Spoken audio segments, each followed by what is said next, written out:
I've heard it said that the most valuable thing in today's world, post-industrial world, is the human being's attention and how to get it. Is that true?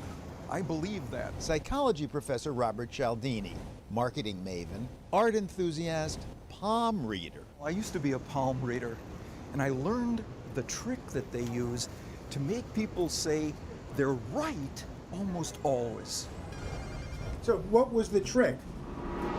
In the 80s, Cialdini wrote an attention-getting classic, Influence, the Psychology of Persuasion, intended to arm consumers against manipulative marketers. But those who made the book famous were the persuaders themselves, who make a living beckoning us every step we take. Those ads, those signs, that's old school persuasion, directing people's minds to the content. In recent years, however, Cialdini has made a new discovery about how to spin friends and influence people. What I'm talking about is persuasion, directing their minds to the moment before they experience the content. Yes, persuasion, the title of his new book. Persuasion is the practice of getting people sympathetic to your message before they experience it. Before they even hear it, you mean? It is what you say immediately before you deliver your message that leverages your success tremendously. Or if you are the messagee, that plays you like a puppet. The best salesman I ever saw told people, I left something in the car. Can I get your key to let myself back in? I have an acquaintance who claims he got 3 great jobs by saying something before he began the job interview in each instance.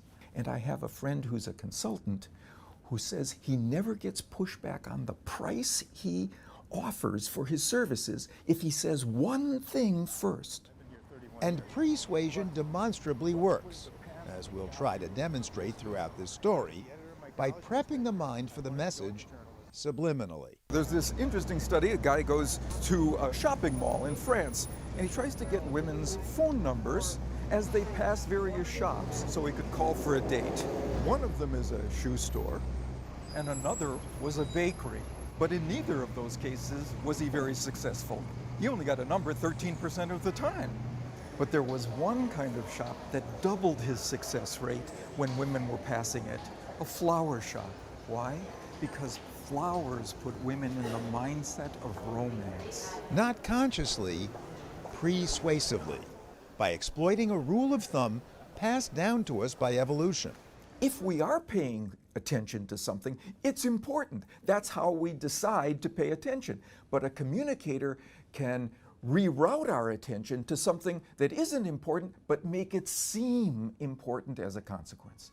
As a consequence of the very fact that we're subconsciously paying attention to it. There's a study that shows that people who were asked their political opinions when there was a picture of the American flag in the corner of the questionnaire reported more favorable attitudes toward Republican Party positions because the flag is typically associated in people's minds with a Republican belief set. As are churches, and studies show that persuasive cues can subconsciously affect actual voting. If people vote at a polling place inside a church, they vote more Republican. If they vote at a polling place inside a school, they vote more Democrat. Now, marketers, or at least some of them, have studied persuasion's potency. One online furniture store tested images of fluffy clouds versus cold hard cash on its homepage. Those who saw the background depiction of clouds searched the site for more comfortable furniture. Those who went to the site that had money in the background became cost conscious and preferred to purchase less expensive furniture. But isn't it obvious that our consciousness is being affected by our perceptive apparatus? Almost no one recognizes that the clouds or the coins had any impact on their behavior, and yet it did at significant levels. It's the cue that drives you in the direction of what seems more important now because you're focused on it. Which is why we flashed the thinker at the top of this story, to persuade you to ponder the puzzles we posed at the outset but never answered. What was the trick of the salesman, the job seeker, the pricey consultant? In each instance, they did something first. Starting with the salesman who claimed he'd forgotten something in his car. He created a sense of trust, because who do you let back into your house by giving them your key except someone you trust? And that made people more likely to buy what he was selling? Yes, because he had created a mindset in them that they were dealing with a trustworthy character. And the guy who got the jobs?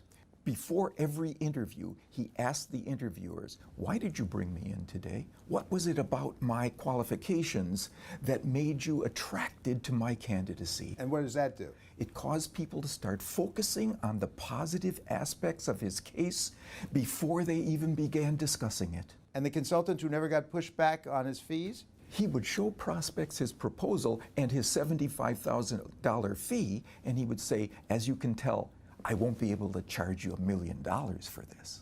And what does that do? Compared to $1 million, $75,000 now seems trivial. And why did Cialdini urge us to lead this story with puzzles? One way to get persuasive attention to your case is to begin with a mystery story. Mysteries cause people to want to understand, to get closure, which cause them, I hope, to want to stay with the programming and listen till the end. So read my palm. No. Paul, I can see that you're a stubborn man. I'm somewhat stubborn.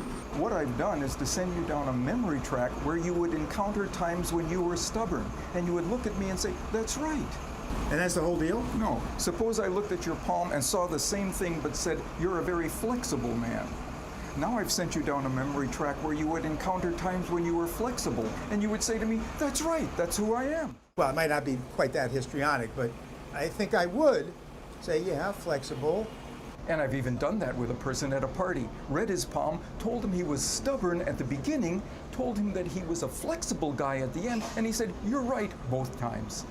But hey, Making Sense is supposed to be the NewsHour's weekly economics segment. So economics, as it's taught and practiced, is based on the notion of rational maximization. Correct. This is not rational maximization. No. What new psychology suggests, it's the factor that is top of consciousness at the moment before you make that economic decision that will win the day. And so, from Midtown Manhattan, reporting stubbornly yet flexibly, this is economics correspondent Paul Solman. Now we know.